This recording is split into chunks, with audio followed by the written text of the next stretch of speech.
बिस्मिल्लाहिर्रहमानिर्रहीम। अस्सलाम वालेकुम dear students of first year. आज हम नज़्म हिलाल इस्तक़लाल जो है वो पढ़ेंगे, जिसके शायर जो हैं वो हफ़ीज़ जलंधरी हैं। थोड़ा सा हफ़ीज़ जलंधरी का तारुफ़ जो है वो आपको करवा दूँ।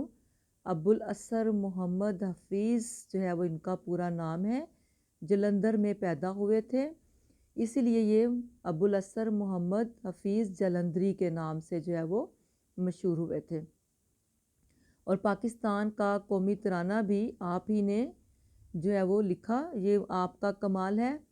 इसी तरीके से उर्दू शायरी में नगमा साजी, सोज़ो गुदास जैसी खसूसियात जो हैं वो आप ही का जो है वो ख़ासा है, आपका कमाल है। और शेर व शायरी का शौक़ जो था वो बचपन ही से था, और आपने बहुत सारी मसनवियाँ लिखी, गज़लें लिखी, नज़में लिखी। और ये नज़्म जो हिलाल इस्तक़लाल है, इस परचम के बारे में लिखी है जो 1965 की जंग में शानदार कारकर्दगी दिखाने पर लाहौर, सरगोदा और सियालकोट के हिस्से में आया था।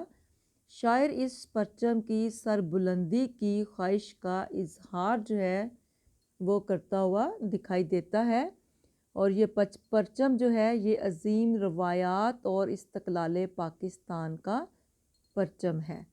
तो देखते हैं, नज़्म शुरू करते हैं। ये इस्तक़लाल का परचम है, इस्तेहकाम का परचम, शहीदों गाजियों के हाथ से इनाम का परचम।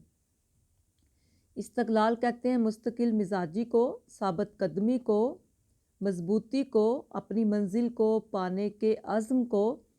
तो ये जो हमारा परचम है ये हमारी मुस्तकिल मिजाजी का, ये हमारी साबित कदमी का, हमारे अज़्म की इलामत है, और इस्तेहकाम का परचम है, और मजबूती का, पुख्तगी का परचम है।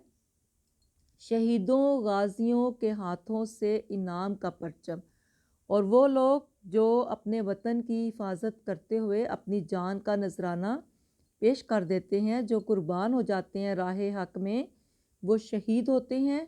और जो ज़िंदा सलामत वापस आ जाते हैं उनको गाजी कहते हैं।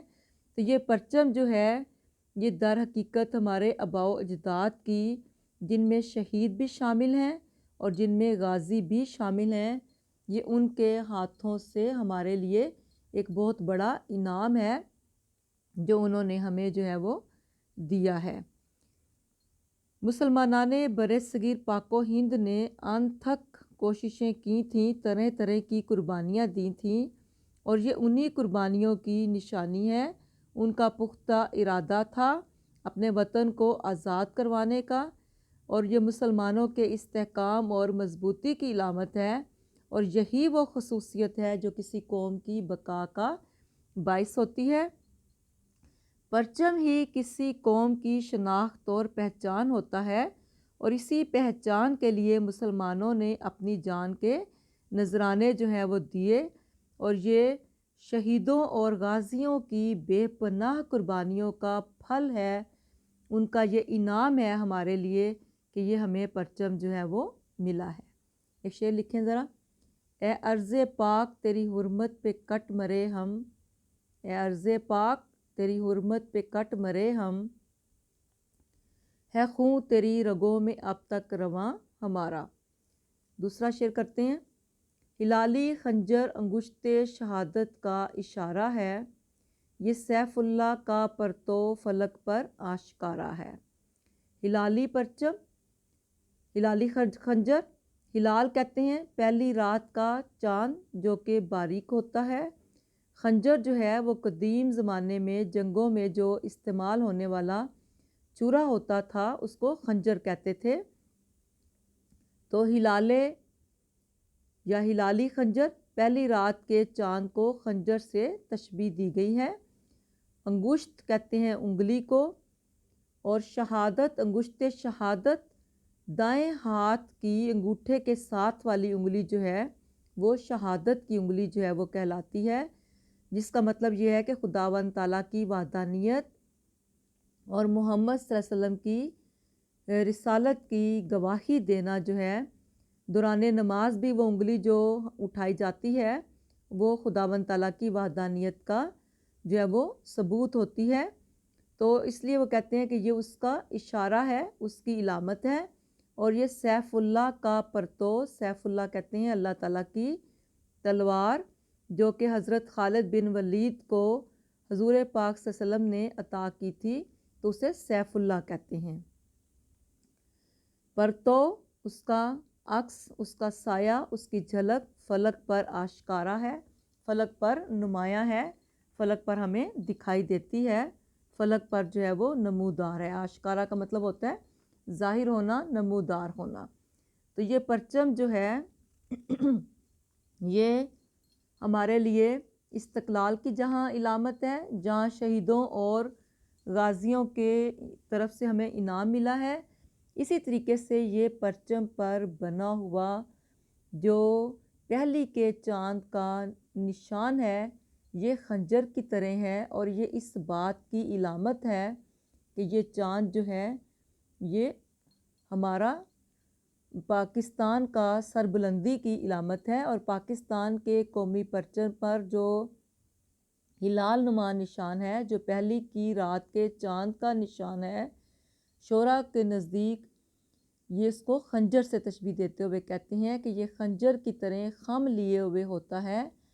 کیونکہ قومی پرچم پر جو چاند کو اس کے خنجر سے تشبیہ دی گئی ہے، ساتھ ہی انگشت شہادت سے تشبیہ دی گئی ہے، اور اس کو خنجر بھی کہا گیا ہے، انگشت شہادت بھی کہا گیا ہے، کیونکہ جب مسلمان نماز پڑھتے ہیں تو وہ خداوند تعالیٰ کی وحدانیت کے لیے اپنی انگلی کو بلند کر کے یہ شہادت دیتا ہے کہ گویا توحید اور رسالت کی گواہی مسلمانوں کے سینوں میں بسی ہوئی ہے۔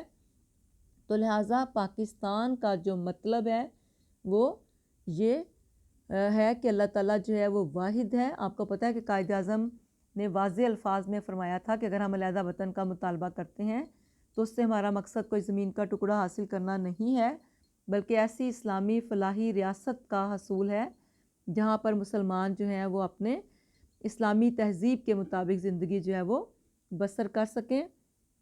تو یہ ہلال جو ہے یہ دشمنوں کے لیے ایک پیغام ہے کہ مسلمانوں کو مٹانا جو ہے وہ آسان نہیں ہے، اور خدا کو ایک ماننے والوں پر اگر حملہ کرو گے تو تم پر 1000 حملے جو ہیں وہ ہوں گے۔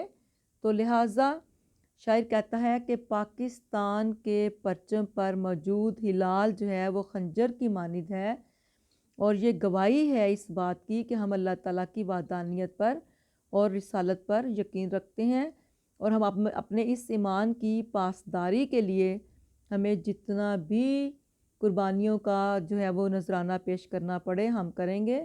اس طریقے سے دوسرے مصرعے میں شاعر نے سیف اللہ جو ہے اس کی تلمیح استعمال کی ہے۔ حضرت محمد صلی اللہ علیہ وسلم نے خالد بن ولید جو تھے، جو ان کے صحابی تھے، وہ اپنی بہادری کی وجہ سے بہت مشہور تھے، تو آپ نے انہیں سیف اللہ کا لقب جو ہے وہ عطا فرمایا تھا، یعنی اللہ تعالیٰ کی تلوار، اور ایسی تلوار جس کے سامنے کفر جو ہے وہ مٹ جائے۔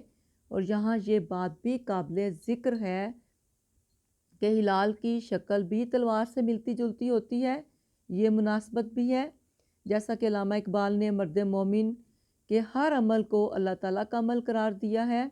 اسی طریقے سے شاعر کہتا ہے کہ اے ہلال استقلال، تو آسمان پر ہمیشہ سیف اللہ کا عکس بن کر ظاہر ہو، اور ہمارے یہ جو پرچم پر نشان بنا ہوا ہے چاند نما، در حقیقت یہ اس بات کی علامت ہے کہ ہم جو ہیں وہ اللہ تعالیٰ کی وحدانیت کے پیروکار ہیں، اور یہ آسمان پر آشکارا ہے، آسمان پر واضح اور نمایاں طور پر جو ہے وہ دکھائی دے رہا ہے۔ آج کے لیے اتنا ہی کافی ہے، تیسرا شعر جو ہے وہ کل پڑھیں گے۔ اللہ حافظ۔